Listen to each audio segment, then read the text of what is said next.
Welcome to the Covert Nerd Podcast. Thank you for listening. It means a lot to me that you take the time out of your day to hear what I have to say. Before we get started, just want to remind you, you can go to covertnerd.net for all the different ways you can get in touch with me. You can subscribe to the podcast. We're pretty much on every app out there that you can imagine. If there is one that isn't, let me know. I'll do what I can to get the podcast on that app that you're using. You can also click on the app and find the show notes for this episode, and you can get in touch with me. You can get in touch with Jeff. You can also go to covertnerd.net to find out the different ways to get in touch with me, make suggestions, and see past episodes and show notes. So without further ado, let's dive right in and nerd it up with Jeff and talk about wonky 80s movies.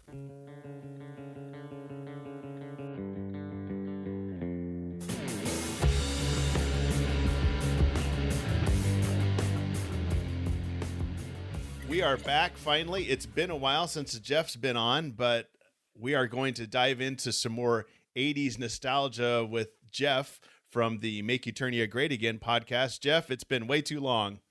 It has been way too long. There's been a lot going on, that's for sure. We are in the throes of Pandemicville still. So it sucks because I haven't been able to see you in person forever either. I know, but we could still go back in time and grab our Swatch watches and pump up our Reeboks and go back to the 80s. Yes. Did you have Reeboks? Please. Reebok pumps? I never had them. Nope, I never did. A bunch of friends had them, but I never did. Me too. I had to wonder from afar because my parents would never buy me those things. I think even in the 80s went back for $80, $90. Yeah, I was going to say they're pretty expensive. That'd be like $200 now. Yeah, I was lucky if I got some like BK Knights. Exactly. Some Converse or something. And that's right. Yeah, I think I was wearing Pro Wings as a kid. So we should. Oh, hey, that's an idea. We should do. That's a good one. 80s knockoff clothes or clothing. That's brands. Right, or shoes or whatever. Yeah, man. Let's take a trip in the half price store. Yes, exactly. The Walmart specials and like, no, sorry. I want Nikes, man, Mom. No, you get Pro Wings. You get Pro Wings. Sorry. But Mom, the kids are making fun of me. Good. It's Rub good for dirt you. on it. It's good for you. That's right. So we're going to talk 80s movies, which we have done before. But this time we're going to get into maybe the wonky or obscure 80s movies that we watched that we wanted to kind of dive back into, Jeff. And we found some humdingers, I think the listener will enjoy. And I'm sure I didn't look up all of these, but I know a lot of these you can go and find on streaming services. Heck, I think one was on YouTube. You can watch the whole thing for free. Yeah. A lot of them you can. Yeah. If nothing else, just watch the trailer and you'll get a good idea of how kind of wonky they were and obscure. That's kind of like what I loved about when we were talking about doing this was like, I remember our conversation. This was a while ago. I remember us saying like, remember going to Blockbuster or whatever movie theater or movie rental place that you had and just going up and down those like B movie aisles. Mm-hmm. And they just had the craziest like covers on them and stuff, but they marketed so well with just the, those weird, covers and stuff. I was like, all right, well, it's only $1. I'm going to get this one, and then you'd watch it be like, what the heck? Yes. Or some of these were like on like the, local here or whatever. We had like KPTM, like Fox 42, and it was like a UHF channel. Yeah. And they would have like, it was like, I forget what they called it. It was like something Sunday Blockbuster or something like that. Uh-huh. And then so like every Sunday afternoon from like 2 to 4, they would have some wonky movie on, and you'd be like, well, I have 4 channels, so this is better than watching Homes for Sale or something like that. Yeah. So the Blockbuster was a little bit misleading in that line when they would say yes, without a doubt, because some of our picks were definitely not blockbusters. No, gosh, no. Or these would be on constant reruns on TBS. Right. Yeah, for sure. But you're right. That brings up a good point. The marketing genius of those guys that made or gals that made these covers and they were able to get you to spend, like you said, the $1 to rent these things. Exactly. And exactly. You flip it over and it still looks good. And then you pop it into VCR, and 5 minutes later, you're like, what did I just What rent? did I do? Well, I'm invested now. Yeah. I got the popcorn. I spent the $1. I just got to roll with it. I just got to roll. Like you just said, I only have 3-4 other channels. So it's this, or it's Days of Our Lives on TV or something. I don't know. Yep.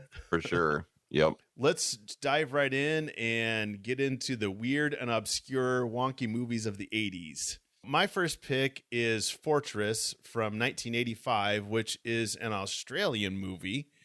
And they showed it, HBO actually funded it. And so it was on HBO, but then it was released in movie theaters in Australia. And it is a story it's based on a true story, loosely, of course. Hollywood's always loosely, but This is actually not Hollywood. This is Australia. But anyway, based on a story of a school teacher that has this little country school out in the middle of Australia, and they actually got kidnapped by some weirdos and held him for ransom. So these guys kidnapped the teacher and their kids, and then they got away. So that's the whole premise. They get away, but the bad guys are chasing them, and they haul up in this cave, rocky area and build a fortress. They put up all these pit traps with spikes in the bottom, these trip wires that bring little blades down, and so they know the bad guys are coming after them. They have to take their stand and get rid of the bad guys so they can get free. So this is based on the 1972 Faraday School kidnapping of a teacher and her class by the guys were Edwin, John Eastwood, and Robert Clyde Boland. Eastwood, now this is funny, or not funny, this is interesting. Eastwood, one of the bad guys, later escaped from prison, repeated the same crime with another teacher in her class in 1977. And then the Faraday kidnapping was in turn a real life copycat crime based on a scene by a Clint Eastwood movie in a Dirty Harry movie in 1971. So this whole thing is really connected. So it's a copycat of a 1971 movie scene that took place in 1972, and then the guy did it again in 1977. I was like, wow. This whole story is bonkers. Though they held up the teacher and the kids for a $1 million ransom. The government claimed it would pay the ransom. The victims escaped though and were captured, and they captured the guys and convicted them. And the guy, I think, let me see here. So the guy was in prison, strangled a convicted rapist in what was considered a self-defense, and eventually he was released after serving his sentence. Wow. How bonkers is that? That is bonkers. Goodness. It's stories like that you're like, they were high when they wrote that script, like, for sure. This is a movie, but then you look at the movie is bonkers, but then you read, and I just found this out just a few weeks ago, that this is all loosely based on what actually happened. The real story is almost more bonkers than the movie itself. But that's not so. But so I saw this, I think probably in 86. I didn't see it because a friend of mine had HBO. We didn't have HBO growing up. We lived in the country, but he lived in town and had HBO. And we actually sat down and watched this with his parents. This is a very gruesome movie. I remember we did an episode, Jeff, many years ago on 80s movies, and I mentioned in there that Predator was the first rated R movie I saw. Yes. But now that I think about it, this was actually the first rated R movie I saw. I was a little blown away by it's very graphic because, and I should preface that all of our picks are going to have spoilers. So, but you know, these are 35 years old or whatever. That's right. If you haven't seen it, probably haven't seen them. Maybe you have, but yeah. So anyway, the end, they capture the final last guy comes storming into the cave that they are all kind of cooped up in.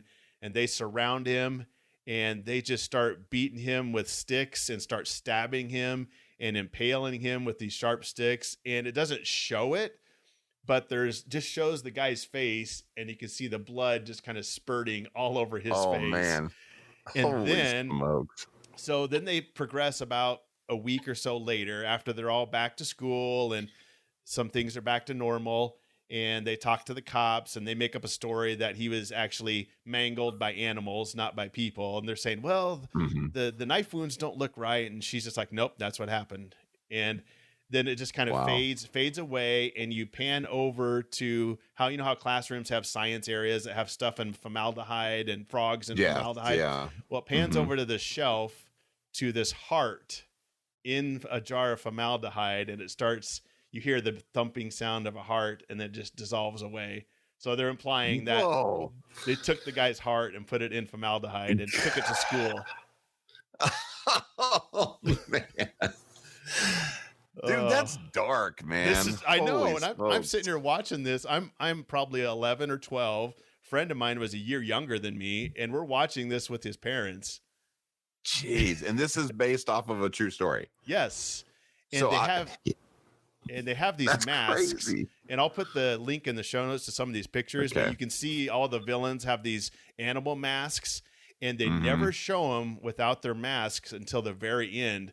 And these masks are just creepy because they have like this cat mask, this Santa Claus mask, a duck mask, and it's just really creepy. The teacher opens the blinds, or no, she's teaching, and her back is towards the window.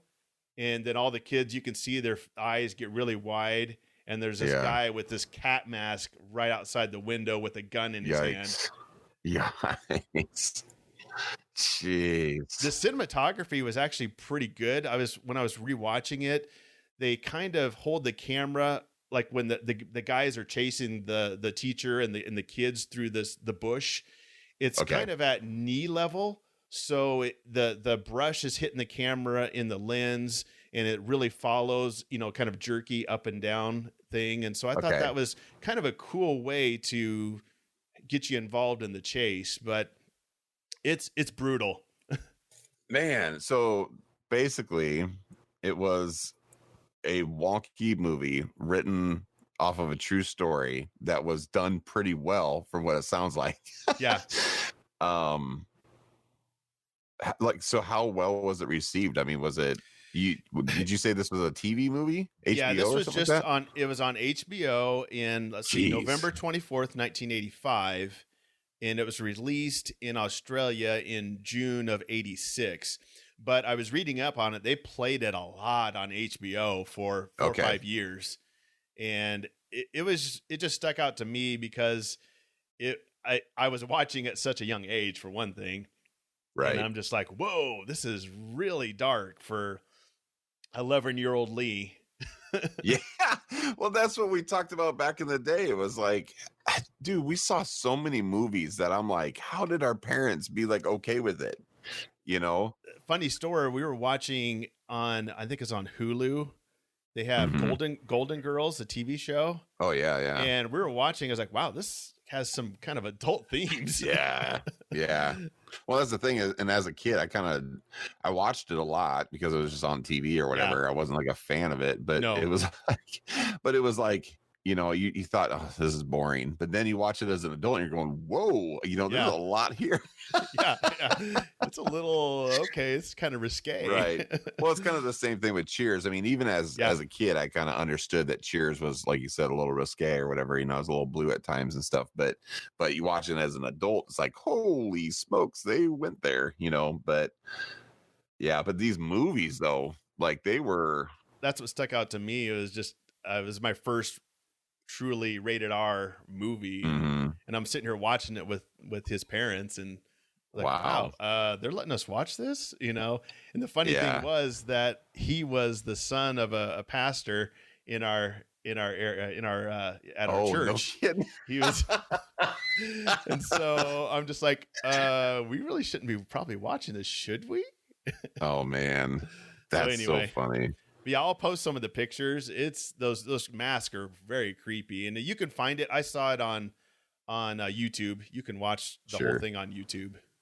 It's interesting. I'm gonna watch that actually. It's funny because like obviously, you know, America, the United States gets all the glory for almost all the movies that go out there and stuff, but like Australia, they actually put out some good stuff, especially back in the day. And I mean, think of like Mad Max, the first one. Like I thought that was a phenomenal movie, you know. And I still think that it's hard for me to classify Mad Max and then the Road Warrior as like connected because they're so different, you know.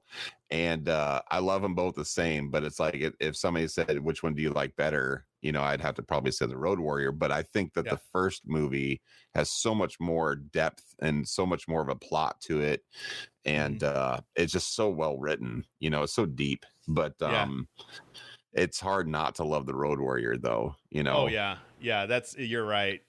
I think Terminator would probably not be exactly the same, but similar. Terminator 2 similar. Was obviously huge, but the first one, it was so different. Yep. Yeah, you're exactly right. The first Terminator was so well written, and they're all well written, you know, but it's just like that first one. It's just like, man, it's the Holy Grail, you know. It's so good. But heck of a concept. Cool. Yeah, heck of a concept for sure. So check out Fortress, but definitely not with your kids. Yeah, you don't want to ruin them like they did me. I was like, whoa, this is wow. That's funny. Okay, so we'll move on to my pick, and I'm probably not going to be able to go as deep as you did with your pick because there's not a lot to go deep about because this movie is something else. And gather around with your kiddos because this is, I guess you would say, appropriate. There's definitely no, like, it's not a rated R movie at all. I mean, it would probably be rated G, you know, today's standards, probably PG or whatever back then. But so my pick was Mega Force, and it was shown in 1982. It did go to movie theaters. I'm gonna summarize this movie super simple because it's a very simple movie. But basically what it was, there's these two made up countries and they're always at war. And obviously one country is more powerful than the other one. And then so the one that doesn't have a lot of power, doesn't have a lot of money, it's kind of a poor country. So they are tired of getting beat up by the other country, and so they reach out to the international secret force called Mega Force. And so basically Mega Force is like this kind of like, I don't know what you would say, like kind of like well, like I said, just international police, I guess, or something like that, like an army. It's like a large version of the A-Team. Yes, there you go, like the A-Team, exactly. And so what they're known for is just like their well-known fighting skills and stuff like that, but then they have like these incredible vehicles. And so with that segue, it's funny that I say that because that's pretty much what this whole movie is built on. Like all their money and all their direction was like, let's do cool vehicles and then the people will flock to it. And they're like, yeah, but then they're like, let's not have good acting, let's not have a good story, let's not, you know, let's just have the plot about as thick as a piece of paper. And but people will flock to it. And so basically the premise is, like I said, two countries going at it. The poorer country is tired of it, so they reach out to Megaforce. Megaforce comes in, and they basically stick up for this other country, and you know, end up like trying to, you know, go head to head with this other country and stuff. And then the other country gets privy of the information that they're coming after them. And so they like set some traps. And there's like a love story involved where like this one lady, she's like trying out for Megaforce in the midst of all this. And then like the leader, he kind of falls for her and stuff. And then they have like this little romance scene and everything. And it's so wonky. But anyways, so of course, you know where this is going to go. They end up having a big epic battle at the end in this big, huge, like salt bed and like these like a dried up lake, I should say, like a lake bed. And so there's like these sand dunes and stuff, and all this craziness ensues, and lasers and stuff like that. And I will say it's a pretty epic scene for a 1982 movie with a very low budget, and it's an entertaining scene, to say the least. But anyways, and then it then it like ends off where, like, I believe this is how it ends. It's been a little bit since I've seen it, but it ends off where the main guy, okay, so I got to talk about the vehicles for a second. Okay, so the vehicles are, again, what make this movie. And I will say, I thought the vehicles are actually really, really cool. And so basically they took a whole bunch of dune buggies and, you know, I don't want to say, they fabricated a whole bunch of like cool kind of armor to it that had all these zigzags and stuff to it. And then they did the same thing with these motorcycles, like these dirt bikes, and they put all this like weird armor on it and stuff with all these zigzags and stuff. But then the cool thing was they put, like, it looked like black hubcaps on all of the tires of the dune buggies and all the tires of the motorcycles. But then they all have these weird guns and rockets on them and everything. But it's just, what was kind of cool about it, what stuck out to me as a kid, because again, this came out in 1982, so I was 4 when this came out, so I was probably 5 when I watched it, so I barely remembered it. And so, funny story, as a few years ago, it just, I don't remember what it was, but it just popped in my head about the scene with motorcycles with like jagged edges and then all these different colors of smoke coming behind the motorcycles. And so I'm like researching everywhere. I'm Googling everything, can't find nothing about it. And finally I reach out to my older brother. I'm like, do you remember this movie? There's something about like motorcycles and cars and stuff like that. And there's like all this smoke coming behind it. They're like jumping these dunes and stuff. And he's like, man, I kind of remember a little bit. And so the two of us spent like a half a day just like Googling all over the place, trying to figure out what it was. And then all of a sudden, boom, it was like, he writes me back. It's like, dude, it's Mega Force. He's like, I found it. And he like sent over a trailer for him. I'm like, yes, you know. So then I watched it. I was like, oh no. Oh, wow. This is bad. But as a kid, you know, as a 5-year-old, I thought it was the coolest movie in the world. But so there's just this scene where the whole Mega Force is like, they're like, attack, you know, and this whole, so all these motorcycles, I mean, there's probably like 50 motorcycles start coming over this through this salt bed, and they all have these different colors of smoke and stuff. And again, you got to post pictures of it and stuff. Yes. I don't know how these poor guys were riding these motorcycles because the smoke was like coming from the front, like right in their face. I know. I saw the picture of that. I was like, how are they doing this? It was insane. It was just insane. But anyways, you know, the whole story is, you know, bad country versus good country. They reach out to here. They have a big epic battle. Good country ends up winning. Bad country retreats and like, I'll get you next time, kind of a thing, you know? Yeah. But the one thing that I did want to bring up, obviously this wasn't based on a true story. No. Like your movie. We could only hope it was, though. Right. Exactly. Well, the funny thing is like they actually thought this movie was going to actually do really good in the box office. Oh, but I forget what movie it was that it was going up against. It went up against something else. I think that was one of your other picks that went up against. No, it was. There was Alien. Yeah, we'll get into that another thing. But this was a different one. There was going up against something else, and so it was just completely discarded. That, and it was garbage, you know. So that spread quick, you know. But the director, his name was Hal Needham, and so I just got to read this. It's so funny. So it says, Hal Needham later described it as kind of a version of James Bond done with a hell of a lot of less budget and no Roger Moore, but it was a high-tech, good right-wing film, and I thought it was kind of interesting. Those buggies that we built, they were dune buggies, and we revamped them a little bit and put the weapons on them and all that. And the military sent people out there to look at my weapons and my vehicles and how they run and how they handle. They were out there in the desert with me for a week watching. And if you go back and take a look at Desert Storm, there's a pretty good resemblance to my vehicles. They were pretty slick, pretty tricked out, and they had a hell of a job putting those things together. And I just died laughing because I'm just like, okay, you look at the vehicles, I'm like, actually, he's kind of right. Kind of right. I know. It's like, if our army, dude, was okay, let's get these Hummers out here. Let's get these jets. Let's do all this stuff. It's like Mega Force. Mega Force, inspired by Mega Force. If this is true, if this guy is true, our army just got so much more cooler in my books.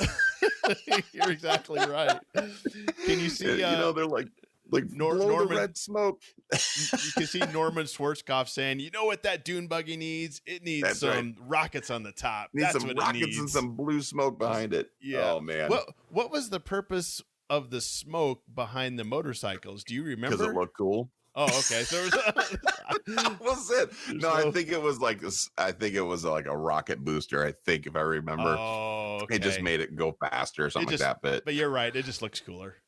It just looked cool. That's all it was. But no, I mean, it's the vehicles are kind of cool. It's kind of cool. I mean, if you're just if you just want to watch a really dumb movie with really cool vehicles and stuff like that, go for it. It's worth it. It is, like I said, it's a dumb movie, but it is entertaining.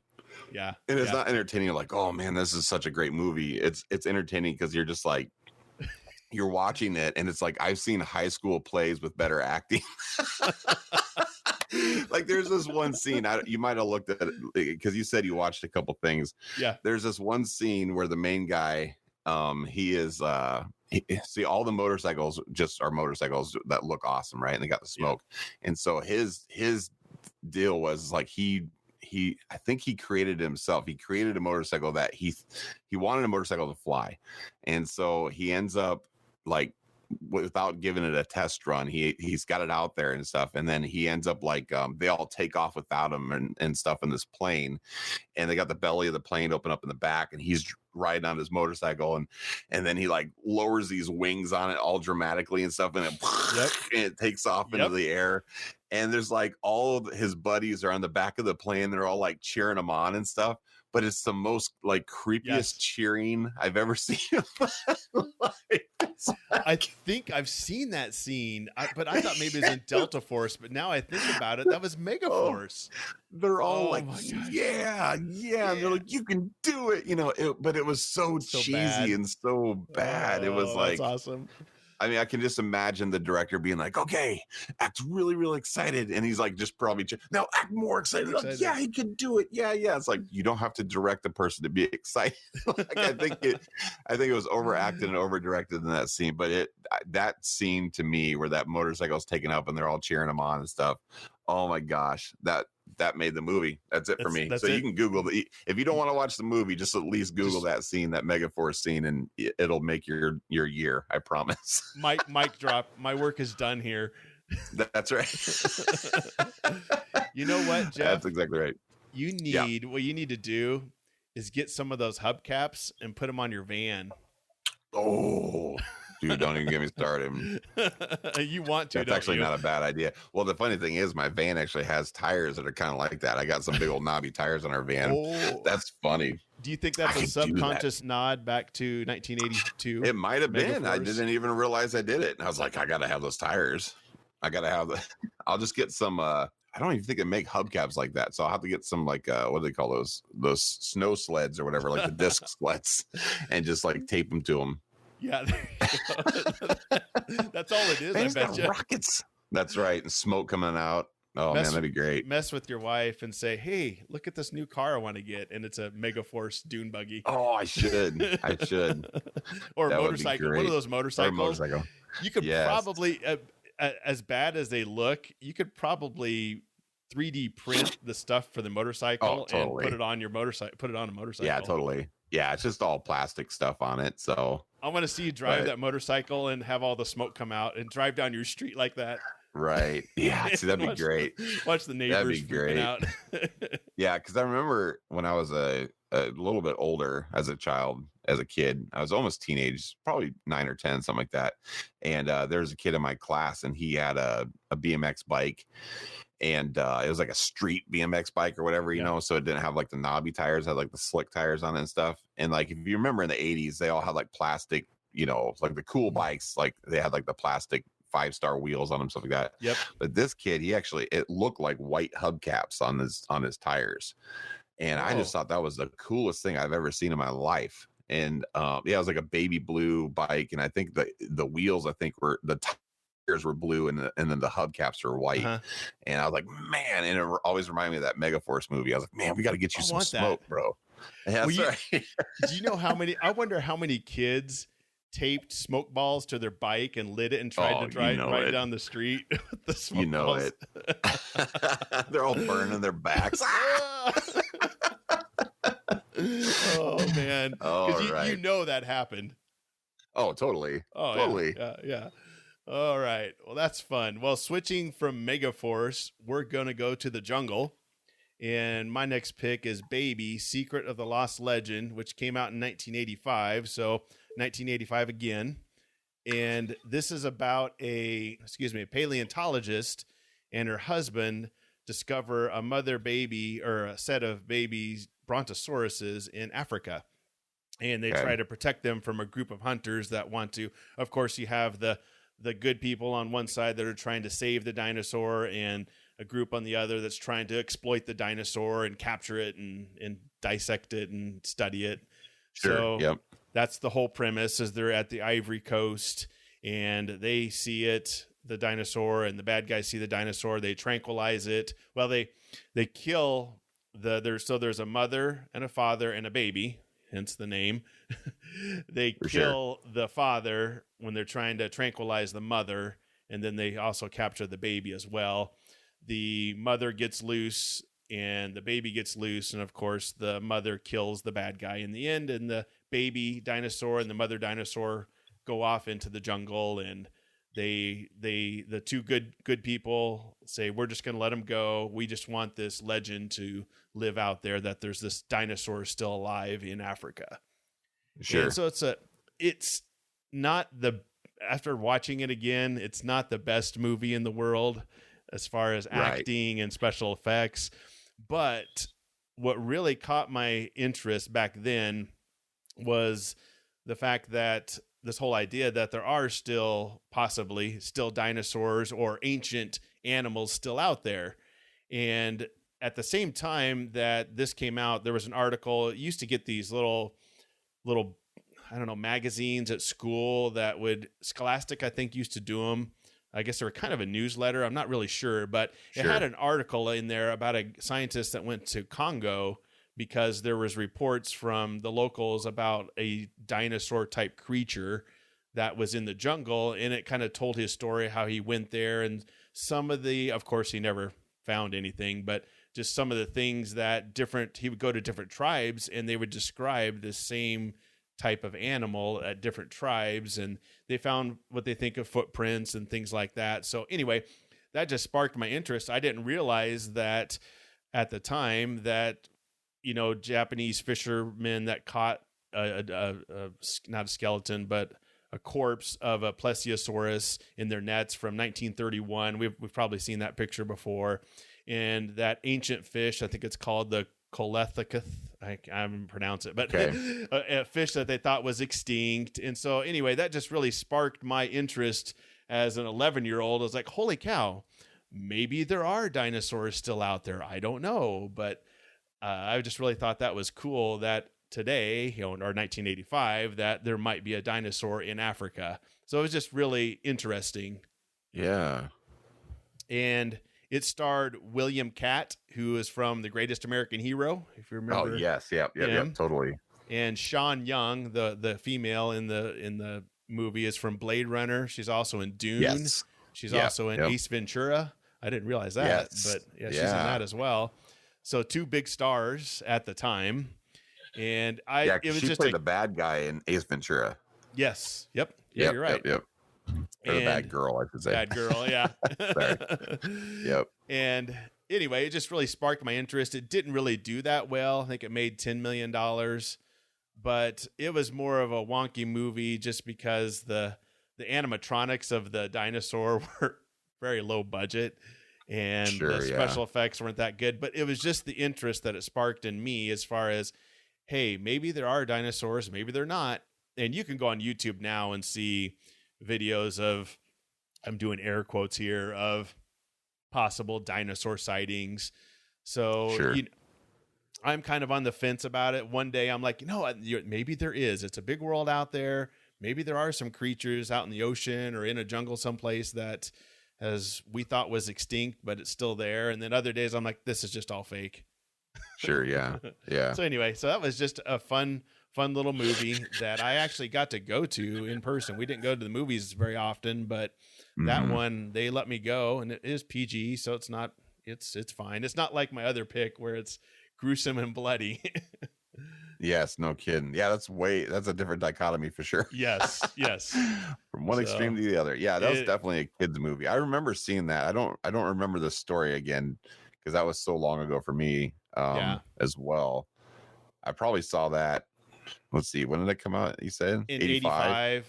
I guarantee so it was on it was on TBS probably 1,000 times. Yeah. It was either TBS or maybe even HBO or something like that. Or HBO, I saw it, but yeah. But I just remember like the noises of the little baby the made little baby dinosaur. Like Yep. Exactly. Yeah, I thought it was a good movie though as a kid, you know. Yeah, it really just sparked my interest. I wanted to go to Africa and find a dinosaur after watching it. Yeah. Let's go. Let's do it now. Yeah, let's go right now. No problem. But yeah, I had all those plans that I was going to take a group there and we were going to go in the deep forest of Africa. I even, got a map out of Congo and was like, okay, so you can go up this river here. And, I bet you if you go real deep, you can find it. And so, yeah. But obviously I'm not in Africa. And so I didn't find a dinosaur. Yeah. Well, you know what I miss though? I miss the rains down in Africa. Are they blessed? They are blessed. That's right. So yeah, 1985 dinosaur movie. Yeah, that was pretty good. I think if it would have had a better budget, I think it would have been huge though. You know what I mean? Yeah. Because I thought that I remember the story being really good, but yeah, it was. I watched it again, and the pacing is a little, it's kind of. Oh, is it? Okay. It's very choppy in my opinion. It doesn't. It gets real exciting, and then it's like, okay, it really tries to balance the cuteness with action. I just don't know that fits well. Anyway, but it's still again, nostalgia clouds your judgment. It's still it's an okay movie. It's just fun that the imagination it started, I guess, for me. Sure, that's cool.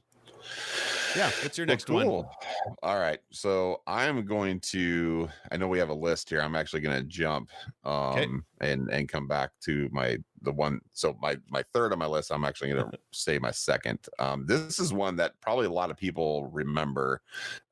This one again was on TBS a lot. Yeah. Things of that nature. But I don't remember it being in the movie theater. I'm sure it probably was, considering who it starred in it and stuff. But this movie, 1986's Big Trouble in Little China. So again, it's probably one of the more known movies on our list here today. But this is one of those rare movies that it bombed in the box office, but then just later on it ended up becoming like a cult classic. And I think it was because it was actually a really good movie, but it just had a horrible time taking off in the movie theater, because this one, it was actually going up against Aliens. Yeah. And how can you have anything in the movie theater when Aliens was out? That was such a killer movie, James Cameron. I mean, Cameron. Jeez, man. Yeah. So, and then having something like this, like a wonky movie like this, it's just not going to do very good. So, no. But obviously it starred Kurt Russell and Kim Cattrall, and great cast. I mean, there's even all the bad guys and everything. It was all good acting. It was done very, very well. It seemed like a pretty high budget. In fact, it was they actually had a gross budget of $25 million, and then they only made about 11 million in the box office. So that just shows you how bad it bombed. Yeah. So that was pretty tough, but I'm sure with DVD sales and stuff like that, they've probably made their money back and then some. But either way, so the story of it is, again, I don't want to go too deep in it because I think a lot of people have probably seen this movie, but basically Kurt Russell, his name in the movie, he's a truck driver. His name is Jack Burton. Sounds like such a Kurt Russell name in a movie, Jack, but anyway, so he's a truck driver, and he has he ends up, I think he has a bet with a restaurant owner friend named Wang Chi. Yep. And then he loses it, and then to make sure that he follows through on the payment, Jack goes with him to the airport to pick up his Chinese fiance Miao Yin, and then all this craziness ensues. And so basically he's just going to take her along with him, or take her back. And basically this Chinese street gang called the Lords of Death end up following them to make to kidnap her, because like she's like this major part of the story. He just thinks it's just some girl, but ends up being important down the road. But anyways, so they end up, kidnapping her, and then he gets tossed into this whole big, dramatic part of the movie where he's like trying to figure out who she is. He's got to try to figure out how to get her back, and then he ends up finding out it's not just I'm bringing a girl back. It's like, holy smokes, there's all this like Chinese history involved and stuff, because like the Lords of Death or whatever, they were actually like kind of like gods or whatever. So they had, I think it was they had thunder, rain, and lightning, who the three storms were. Yep. And so those mighty warriors or whatever, so like the thunder guy, he would like, if I recall, he would like get real like toughed up or something like that. And he would like clap his hands or something like that. I don't know. It's been a few years since I watched this. Yeah, he can like Hulk out type. Yeah, he'd Hulk out and stuff, and then like that was his power or whatever. And then like I don't remember what the rain guy did, but then the lightning guy, he was like Raiden from Mortal Kombat. Yeah, I just gonna say that.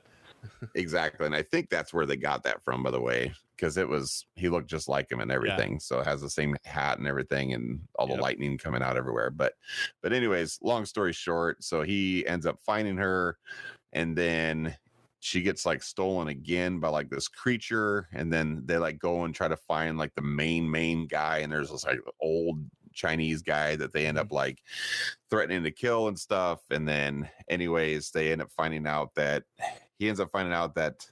he basically has to battle those three lords or whatever, the three storms or whatever.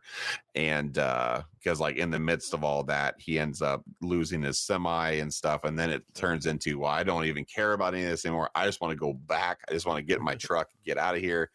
And so he ends up having to fight those three guys and stuff in a pretty epic battle. And so I think he easily kills like the rain guy, I think, with just like a knife. And then like he ends up like getting the lightning guy. He ends up killing him. I'm sorry, it's been so long since I watched it. Yeah, I think he ends up killing him by like bouncing the lightning back off of him or something like that. Yeah. And then like he just like ends up like exploding or whatever. I just remembered but then like the thunder guy or whatever, I thought that was like the coolest scene, because he gets him so angry that he just like he's so enraged with anger, he just ends up exploding.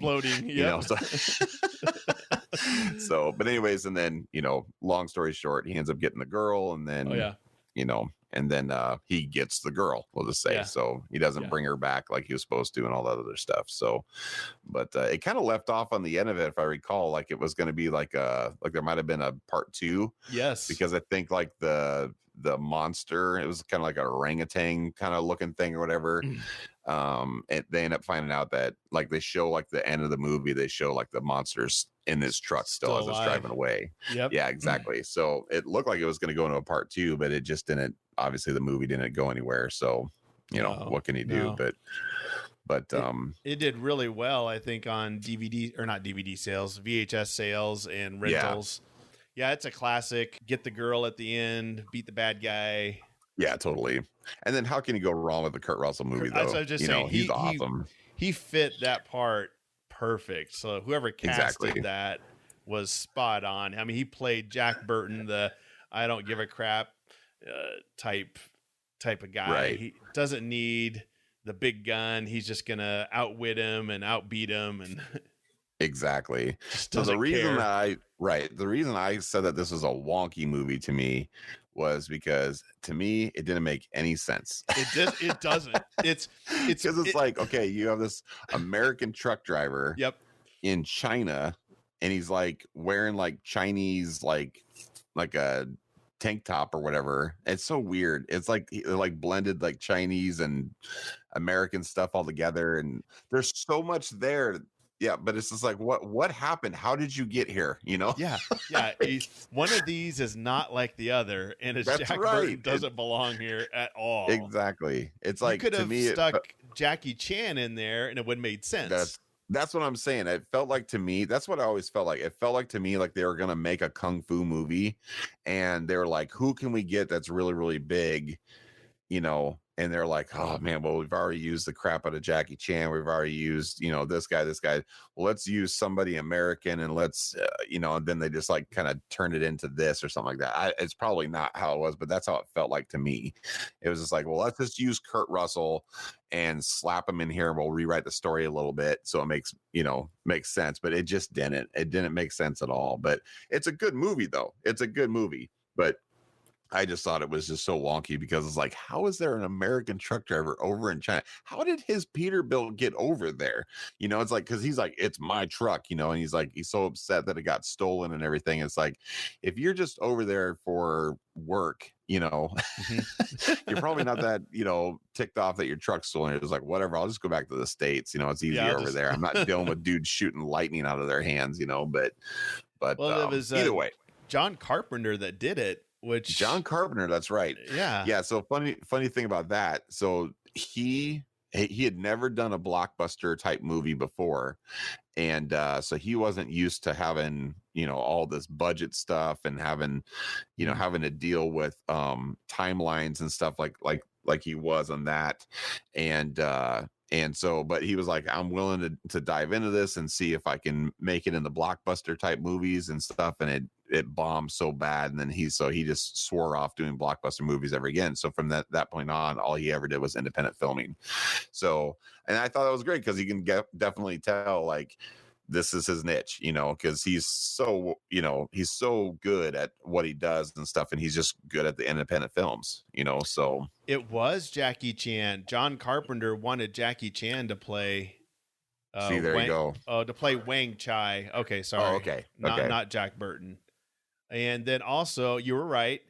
The character from Mortal Kombat, Raiden, was based on this character. Yeah.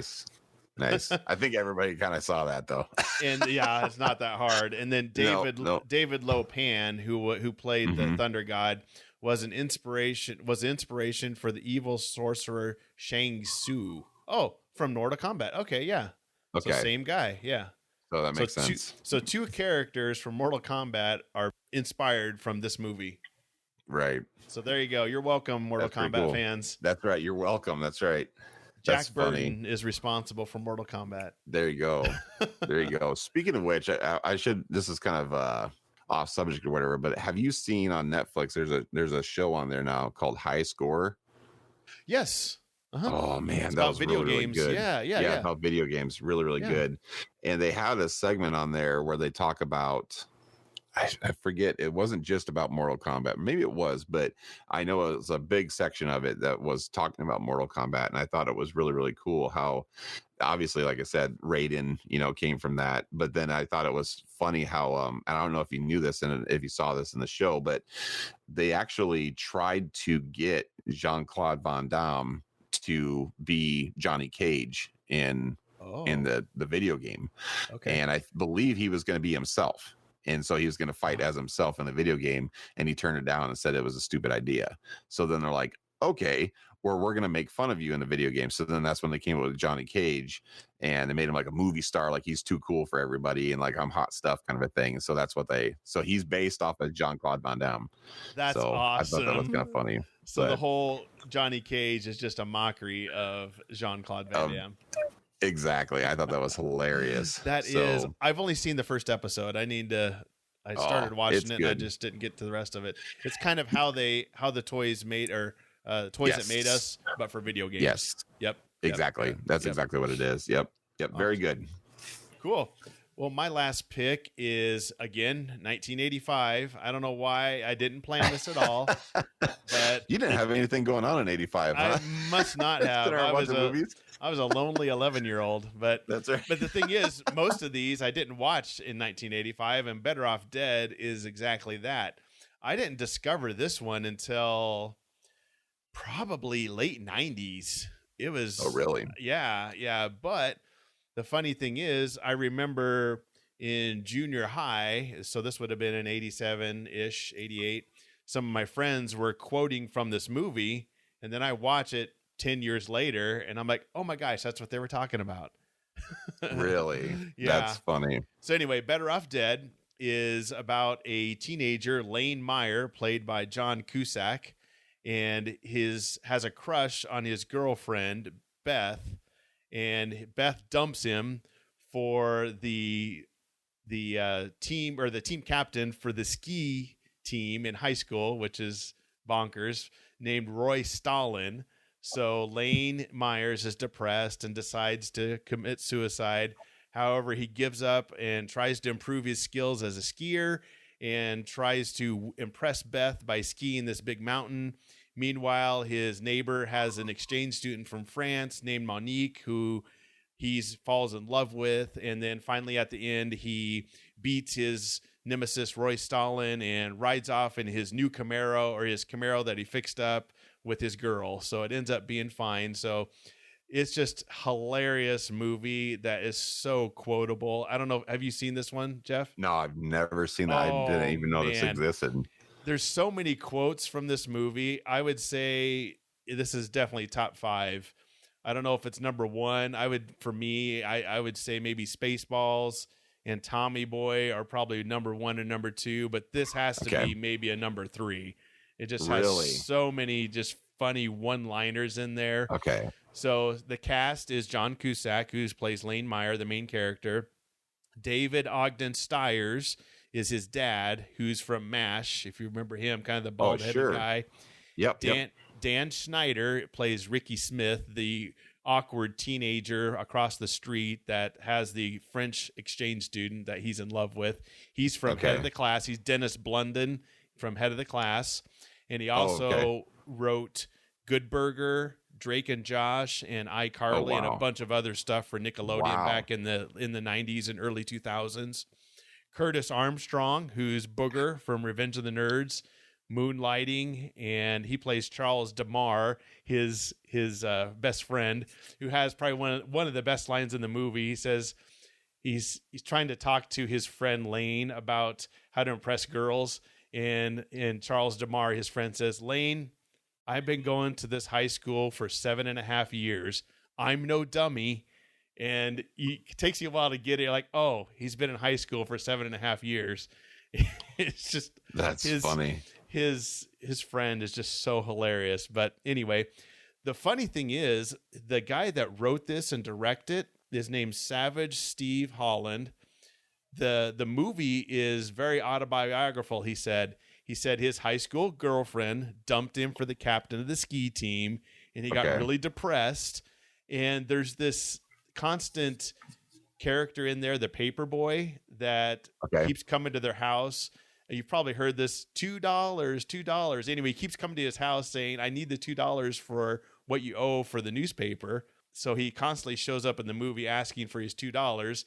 And the director said, "Yes, I had a paper boy that kept coming to our house asking for $2 for the newspaper." So it's just so funny that, again, just like my first pick, the movie is actually based upon a real life scenario. So one other thing is Lane's mother in the movie is based upon his mother, who was always trying to try these new recipes. So in the movie, she's cooking these just bonkers types of foods, and it just doesn't go well. And Steve said his mother would do the same exact thing. And one year for his birthday, she gifted him some TV dinners. And there's a scene in the movie where she says the exact same thing to him that she does in the movie. So really, she says, "I got you these really cool frozen dinners because you like peach cobbler, and this one has peach cobbler in it." Oh my gosh! You have to watch the movie. I'm not doing it justice. No, it sounds good though. Also, one of the characters in here, his girlfriend, she plays one of Freddy Krueger's first victims in the Nightmare on Elm Street movie. And in this movie, there's a person standing behind her that has the Freddy Krueger sweater on behind her. Oh, okay. And John Cusack did not like this movie. He was so ticked off. I guess. Really? Yeah. I guess Steve showed him an early cut of it. He's like, I hate this movie. This is the dumbest movie I've ever done. I don't like it. And he did not like it. No kidding. So even after it was all finished and stuff, he still didn't like it. Yeah, and it did okay. Well, it didn't do great, but it only grossed $10 million, but it got a 7.1 on Amazon and a 77% on Rotten Tomatoes. And it did really well on VHS sales, and it was shown again on cable just ad nauseum. Okay. But, and then one last thing is he has a bizarre brother named Badger. He's kind of the genius brother, and he builds a space shuttle out of kitchen parts. And he also has this scene where he tries to cut out the coupons on cereal boxes so that he can send off for space shuttle parts. Oh, wow. Yeah. That's awesome. So it has all these little kind of side stories and side characters, like his little brother and then the paper boy that just appear, throughout the movie. So it's really good. I think you'd love it. Sounds great. Funny movie. I mean, we're not making fun of suicide. I definitely don't mean that, but sure, just the whole thing where because he comes out in the end fine, but he has to take that step of realizing, life isn't so bad. I don't need to be trying to kill myself. It's not as bad as it looks. And so anyway, plus it's got I know you're a car guy. It's got a sweet black Camaro. Oh, I'm in. Yeah. He had me at sweet black Camaro. Sweet black Camaro. you gotta start off with that, Lee. Yeah. Well, there you go. So anyway, that sounds like a great movie though. It's got a lot of big names in it. Oh yeah. Yeah. So I think you'd love it. If nothing else, just watch the trailer and I think you'll get hooked. Now, what is it rated? Is it probably, I would say PG-13. Does have some language. Okay. But it's not like anything like, I mean, no. You could watch it with the kids or shouldn't watch it with the kids? I think if the kids maybe 12 or older, has his brother orders a book called How to Pick Up Trashy Women. And so, and he's like, nah, his brother. So Lane's like, no way. He's not going to be able to pick up women. And then he comes home and he's picked up a bunch of trashy women. He's having this party in his room with a bunch of girls. Oh my gosh. It doesn't show anything, but it has language. That'd be the only thing I'd be cautious of. Well, so I'll probably watch it on my own then. Yeah. Watch it on your own first and then see what you think. So yeah, that's awesome. Yeah, because they had the guy that played Booger, right? From Oh, he's hilarious. Revenge of the Nerds. He's just kind of his quirky, dumb friend, and gives him bad advice all the time. And dude, he went like nowhere quick though, huh? Like, well, yeah, he did Moonlighting, and then I don't know what he did after that. But that's kind of by late 80s, he was kind of done. But he's a good actor. He's funny. Yeah, he was. He was super funny. I thought he was, especially in the Revenge of the Nerds, man. He was awesome. Oh yeah. In this one, he's just as good. So you'll love it. I guarantee I'm you. I'm gonna check that out for sure. Okay. Yeah, when you said Better Off Dead at first, I thought you were talking about like when you're going to start talking about. I thought you were going to talk about Drop Dead Fred, which I thought was that's a 1991 movie. But have you ever seen that movie? No, I haven't seen that. Oh man, you want to see a wonky movie? Okay. I mean, it is dude, it's just hilarious. It's just funny. It's about like this kid who's got like what do you call it, an imaginary friend, and that's Drop Dead Fred, and he's just constantly or is it a kid or a girl? It's a lady. It's a girl. And so and I think it's kind of one of those things where like she had him when she was like little, and then like as she grew up he faded away and stuff, and then like now she's like growing up in her 20s and stuff, but she's starting to have like some anxiety issues or something like that, and then all of a sudden he starts popping around again, as her imaginary friend and everything. She's like, what are you doing here and stuff, and he's just like trying to like, come on, let's have all the fun again, like making mud pies and all these weird things and stuff. So it's kind of like a little bit like Inside Out, that Disney movie, or not Disney movie, but the kids movie or whatever. And where there's like the imaginary friend that comes back or something like that. It's a hilarious movie. So it has, funny. Phoebe Cates in it. Yeah. Phoebe Cates. Yep. Okay. It's gosh, you got to watch the movie again. Okay. Went off on a tangent there, but if you haven't seen Drop Dead Fred, that's a great movie. Okay. So, anyways, okay. So my last pick was not Drop Dead Fred. my last pick is probably another movie that a lot of people probably know about. It was UHF, filmed in 1989, or came out in 1989, and that stars the one and only Weird Al Yankovic. And so, to me, the reason I want to put this movie on here is obviously it is a crazy, wonky movie, but it's not necessarily a B movie. I think it actually did pretty well in the box office. I went and saw this. This is again, like what you're saying. I didn't go to the movie theater very often. Yep. This was the first movie that I ever went to that I didn't go with my family. And I had only gone to a handful of movies before this movie. And so I actually went with my friend and her parents. We lived down the street from each other and stuff like that. And so we kind of grew up playing together and stuff. And so as a little kid, I loved Weird Al. And I just loved all of his videos and stuff. And I had his tapes and everything, and like Christmas at Ground Zero and stuff like that. Like I just loved all of those goofy songs and everything. And so when I found out he was in the movie, I was like, oh my gosh, I got to go. And my dad was like, I'm not going to watch that movie. And then like my friend Laura down the street was like, my dad's taking me. And I'm like, please, can I go? So they're all like, yep, we can make it happen. So they came over and picked me up and brought us down there. And then we showed up so early that we were like one of the first 10 people in line or something like that. And so like the first 10 people end up getting a movie sized poster, really? Like the movie poster or whatever. And so we got one of those to take home. Oh my gosh, man. I was elated. I just remember like my hand was so sweaty. Yeah, exactly. My hand, like it was like a tube, like it was rolled up in cellophane plastic and stuff. And my hand was so sweaty carrying that thing around the entire time because I didn't want to put it down or whatever, and get like a ruined. Death grip on it. Right. They should have said like, come at the end of the movie and we'll give it to you. But no, they gave it to us in line. And I was like, okay, cool. And I was so it was so awesome, man. You still have it? Anyways, I don't know what happened to it. It probably got torn down or something like that. My brother probably ruined it because in a fight or something like that, but no, that was, yeah. Anyways, so the movie, if you haven't seen it, super, super fun movie. So basically, Weird Al Yankovic is he plays a character named George Newman, and so he's the nephew of this guy named Harvey.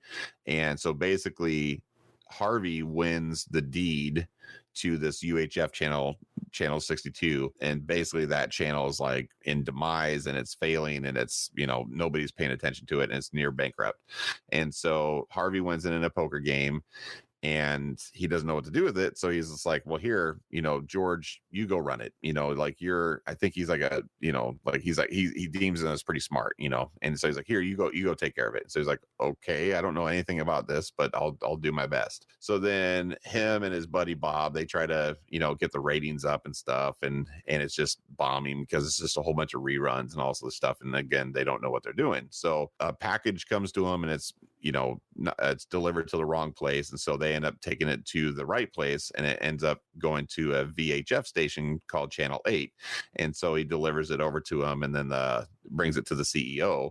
And that guy's name is RJ. And so he's just like, he tries to fire George and he's like, dude, I don't work here. And he's like, what? He's like, so he like gets him kicked out and stuff. And so as he's leaving, he ends up seeing the janitor, who ends up being, I can't remember his name now, but the guy from Seinfeld, the tall, Michael lanky Richards. guy. Michael Richards. There you go.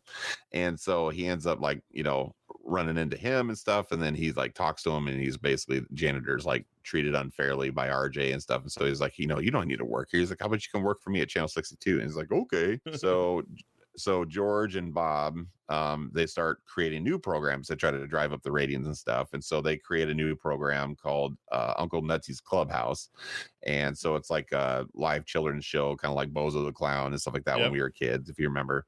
Oh, yeah. But it's still not doing very good. They the station's not doing very good. And so they decide to, bankruptcy is imminent. They go to the bar, like everything's going bad. He like forgets his girlfriend's birthday and everything. And so she leaves him and stuff. And so they're like, that's it, And so then he, kind of goes on about his life on the Uncle Nutsy. And then on the, and then he goes to a bar or whatever for a drink with Bob, and then basically at the bar they see all the patrons and stuff sitting around and stuff, and they're actually watching the Uncle Nutsy's stuff, and they're actually they're talking about like, or not talking, but they're laughing about all the crazy antics on that show. And so like, well, hey, actually maybe we're onto something here. Maybe we should stop trying to play with what's already there, and let's do our own stuff. And so so then they sit down and they come up with a whole list of new shows and stuff, and then they basically redo Uncle Nutsy's Clubhouse, and then they call it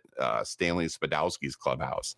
And then that just blows up. And so they kind of center the rest of the channel around that, and then they just have all of these crazy games on there, and they have all these crazy other shows and stuff like that. And my favorite part of that show or whatever is we've actually even featured it on Mega for some weird reason, but I think Eddie, because this is one of Eddie from Make Eternity Great Again, this is one of his favorite movies, if not his favorite movie. I don't remember, but anyways, there's this scene in there where this little boy finds the marble in the oatmeal, and he's like, hey, lucky little boy, you found the marble in the oatmeal. And he's like, so you know what that means? You get a drink from the fire hose. He pulls a kid out of the pool of like oatmeal, and he's just dripping in oatmeal and sticks him on like a fake horse, and they stick a fire hose up to his face, and he's like counting down, and it's like blows out the water and just like shoots him across the stage. It's just like, oh my gosh, it's so funny. But anyways, so moving on. So the station's doing really, really good. RJ hates it from Channel 8 that now all of a sudden they're competing with a junky UHF channel. And so he basically finds out that George owes some money. And so he goes and says, I'll tell you what, I'll pay off all your debts and stuff if you give me the show. And so he's like, okay, he's going to do it. But then he was like, wait a minute, maybe I should give it one more chance. So he decides to create a telethon to raise $75,000 by the end of the week so that they don't have to go bankrupt. So anyway, so that's what he ends up doing. But then they end up falling $2,000 short of their goal. And so it's like a really sad part and stuff. But then like this hobo inside the movie ends up cashing in like this rare coin that he had, gives him the money, and then he's able to buy the show. But then he makes the show public, so it's like a public channel, so it's owned by the public. And so, but then it all wraps up and stuff, and like the Stanley Spadowski's Clubhouse is still doing awesome and everything like that. And so he ends up taking over the channel, and George kind of I think he walks away from it, if I recall, at the very end and stuff, but he ends up making good with his girlfriend and stuff, and they kind of rekindle their relationship and stuff and move on. And it's just a big happy ending. So the channel is doing really, really good. It's owned by the public. Nobody's getting rich off of it besides the town and stuff. And I don't know. It's just a really, it is. You want to talk about wonky. I mean, anything that Weird Al Yankovic has his hands on is going to be crazy. And that's what this movie was. So there's so many funny little skits. He did the spoofs, like Conan the Librarian. Yes. And the Rambo. And and that's kind of like, that's who he was, I mean, I don't know if you've ever seen him live in a live concert before. I haven't. No, I've seen some videos of him live though. So. That is a bucket list thing you got to do. If you ever get the opportunity, anybody listening, if you ever get the opportunity to see Weird Al Yankovic live, you got to go see him, because he is like, you hear all these stories like Cher, how like Cher changes outfits between like every single, song and stuff like that. Well, it's one thing to change dresses. It's another thing to completely, he'll be dressed like a surgeon in one song, and every song rolls right into the next song. And so he's dressed like a surgeon in one song, and then like all of a sudden he comes out in the big huge Michael Jackson fat suit, and then he'll come out dressed like a Jedi, and like it's just like, and it's so I went and saw them in Lincoln, and that would have been in 2000, probably 2004, 2005, something like that. It was insane. And it was like, it felt like it was like 2 hours long. I had no idea how many songs that guy had actually done that were that many hits and stuff, but it just kept going and going and going. And then he does little comedy skits in between and stuff. And I have to say, like, one of my favorite parts of that show that I thought was hilarious, and we ended up stealing it because I went with my bass player in my band that I was in at the time because we both like Weird Al. And so we stole this thing that he did on stage where he was like, this is kind of dumb. I probably shouldn't even say it, but anyways, I thought it was, but anyways, I'm burying the lead, Lee. But anyways, so he like goes around and he's like introducing his band members. He's like, over here on drums, I got so and so, and he like does like this drum solo, and everybody cheers. And it's like, over here on guitar, I got this guy, and he says his name, and everyone's like, yeah. And he does like a quick guitar solo, and he's like, over here on bass, I got. Yeah, whatever, moving on. And like everybody just starts laughing, you know. So here I'm in this like hardcore metal band, you know, and I'm like, we should start doing that. And the funny thing was, the guy that was with me, he was a bass player, and he's like, yeah, and then do it to me. I'm like, all right, sweet. So then like from then on out, that's what we did all the time. And really the crowd thought it was funny. Yeah. How'd the crowd react? Did they like it? They thought it was funny. They actually got into it. It was pretty funny. So well, thank you, Weird Al, right? That's right. That's like, why would a metal band be doing something Weird Al did, you know? But I don't think anybody figured that out, that it was a Weird Al thing. But probably not. We stole it. That's right. He's high energy. I mean, his concerts. I've seen him on TV. His concerts. He's just high energy all the time. He is. And he's totally in character. When he's in character, he's in character. He is in character. It was pretty insane because he doesn't show his age. I mean, I don't even know how old he is. I'd have to look that up. Let me see here. He's probably almost 60 by now. But I'd say he's probably over 60. Born 1959. So yeah. Yeah, 61. Yeah. Okay. Yeah. Jeez. Wow. Hey, fun fact. You remember the Wheel of Fish skit? Yes. They used real fish for that. Yeah. Yeah.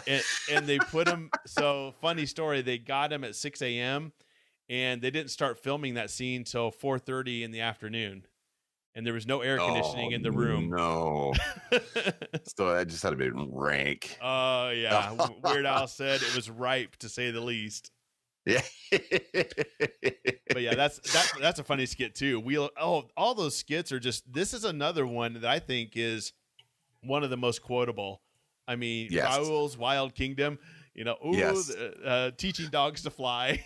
That's right. Oh my gosh, it's so good. And then like when he like comes and he's like, they're like bringing all the animals out in the street, and he's like, and he's like, I got the goats, and I got the llamas, and I got like 2 goats, I got 3 llamas, something like that. And he's like, I got 4 badges. He's like, what?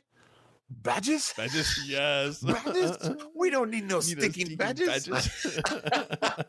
Badgers, that's what it was. Yeah, sorry. Badgers. Yeah, badgers. We don't need no sticking badgers. Oh my gosh, that was so Blazing funny. Saddles.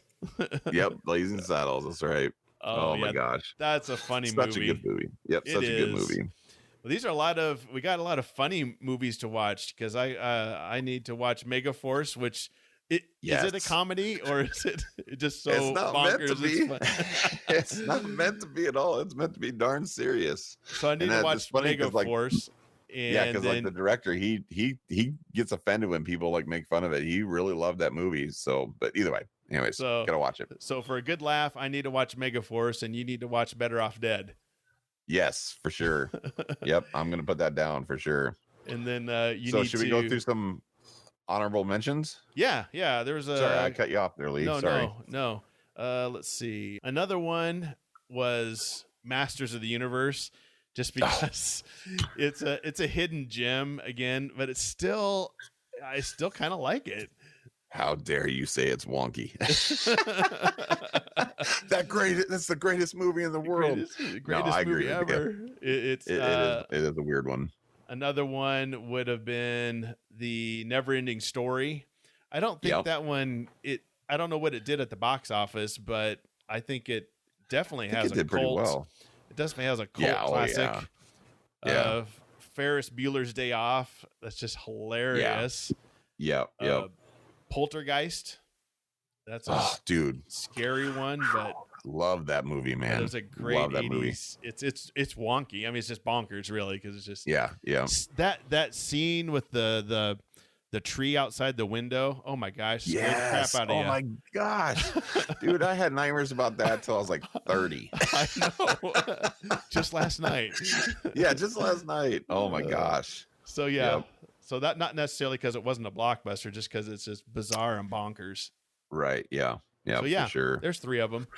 There's 3. And then so for me, I had my 3 honorable mentions would be Solar Babies, which again, very post-apocalyptic movie or whatever. And really cool movie. It's a kid's movie, but it bombed really, really bad. So I haven't seen it in a long time. I remember it being really, really good. But like we said, sometimes nostalgia is cloudy on our memory. It is. After looking at some of these, I just remember, like, I thought because like they have like this like star ball or something like that, like a solar ball or something like that, and I just thought like it was so cool how they did that. How it's like basically it glowed and everything in it. I'm assuming they did some sort of, television magic or whatever. CGI, well, not CGI, but yeah, but their way of CGI, but I thought it was done really, really cool and really well. Probably, and I went back and forth on if I should do this movie, but it was kind of a gross movie. But it was Garbage Pail Kids, the movie. Yes. Oh, and that movie is like so bad, and it's disgusting. And it's like one of those ones where you watch it once and you're like, I'm good. I don't think I need to see that again. It's so like the very sophomorish humor. Right, exactly. Yep. And that's like right up there with like almost like Killer Clowns from Outer Space, where it's just like weird puppets and stuff like that, So yeah, those puppets give you which nightmares. Is also yeah, exactly. And that's the thing, is like I don't know if I want to recommend anybody to watch that movie. But and then the last movie I was gonna honorable mention was Silver Bullet. Yes. Which was I think it's a great movie. I think so too. Yeah, and there's a lot of kind of star-studded cast on there. That was got Corey Haim and what's his name? The blonde-haired guy, crazy blonde-haired guy, Gary Busey. There we go. Yeah, Goodness gracious. Yep. Wow, I forgot he was in that. Okay. Yeah, he plays the uncle. Yep. Yeah, that's right. Yeah, that's such a good movie, man. Yeah, the werewolf in that is bonkers. It just it was the guy in a not suit. done very well. That's right, not done very well. But still, again, it was 1980. That was 1985 as well. Man, 1985 had some bonkers. They were movies. rocking it, man. They were rocking it. They're doing it. Well, thanks, Jeff. That was a fun ride down memory lane, and hopefully you got some. I need to watch Megaforce. You need to watch Better Off Dead, and hopefully whoever's listening can maybe fire up one of these and check it out and go back to 1980s and just see some bonkers movies. Yes. Yeah, get some joy back in your life. Exactly. These will bring some joy back to your life. I guarantee it. Or they'll make you terrified. I don't know which one. That's right. Or make you go, what? What the heck? Why does this guy have a big smoke grenade going off on his motorcycle? He can't even see. He can't even see. Why are they all wearing gold spandex? Motorcycles that can fly. Like, it doesn't make any sense. Oh, man. That's why awesome. I love that. Well, thanks for having me, Lee. Yeah, it was you're welcome. Super pleasure again. I love coming on your show. Yeah, it's always awesome. Thanks again. Where can the listeners find you at? So obviously, like we've said, I'm on co-host on Make Eternity Great Again. So you can find us on makeeternityGreatAgain.com, where it is a He-Man and She-Ra themed podcast where we talk everything Masters of the Universe. Yes. And just recently I launched another podcast called Tirekicker, and Tirekicker is a podcast where it's basically just everything about cars. And so the premise behind that is kind of like a covert nerd kind of car podcast. And so basically what we do is we like to talk about the obscure 80s cars. We do talk about some of the newer stuff as well. Like we talked about the C8 Corvette and some other things like that. So obviously cars are a huge passion of mine. And so I thought, why not start something up with a couple of my other friends and stuff like that. So we go real deep on that, and it's a super, super fun podcast. We don't take ourselves serious at all. We're definitely not what would you call it, experts by any means, but it's just like a lot of our fans, they say like what they like about the show is it just seems like it's like 3 dudes in their garage talking about cars, and that's what it is. And it's just super fun. So but yep, that's where you can check us out. So look up Tirekicker. We don't actually have a .com yet, but you have to find us. I think it's podbean.com/Tirekicker Media, I think is what it is. Or you can just Google Tirekicker Media. You can find us on Facebook and stuff like that as well. So we have a pretty active Facebook page on there that's got a lot of traffic and stuff, and it's super fun. We share a lot of funny memes and stuff. So yes, you do. I've seen some of them. I'll put a link in the show notes so people can find you. You need to do Great. a Mega Force episode. Oh, we should. Oh, we totally should. That'd be great. We'll do like a live watch. That's what we'll do. Oh, wow. Yeah, that would be hilarious. That would be great. Cool. Well, yeah, thanks, Jeff. And yeah, go to covertnerd.net. I'll have links for everything in the show notes, and we'll look out for us. We'll probably do another episode, Jeff. We'll find some other wonky or fun thing to talk about from the past. Absolutely. Sounds like fun. I can't wait. All right. Thanks, Jeff. Jeff is such a good guy. I highly recommend you check out his podcast and also let him know what you think about this episode as well. Again, go to covertnerd.net for all the different ways you can get in touch with me. You can subscribe, check out past episodes. You can also make suggestions on some ideas for future podcasts. And again, as always, thank you for listening. I appreciate it. And until next time, nerd it up.